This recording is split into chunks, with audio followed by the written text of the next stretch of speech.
Well, my expectations of him have been a little higher this year than maybe he's reached. I think early on. I mean, I think Adrian's got a chance to be a great player. I said that, last year was slowed by the all summer and half the fall and part of the year injury. And I understood that. This year, he had overcome something that I think bothered him a lot more than, he let on. He's a kind of a quiet kid, and losing his grandmother who raised him was very, very difficult for him. But he's got that skill. I mean, you watch him in practice. There's times he can really do some things.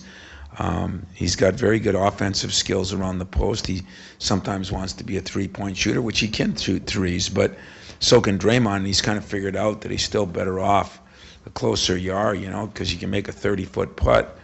It doesn't mean you quit working on the 5-footers, because then you start missing the 5-footers, as we saw yesterday. So, that's what happens in sports. And I think my job now is to get Adreian and Nix to really work on the shots they're getting in games and trying to grow from there. But I think Adreian also, did a good job defensively, and he's moving his feet. He's starting to run up and down the court better. They are in sync as far as they know they're both playing 20-some minutes a game.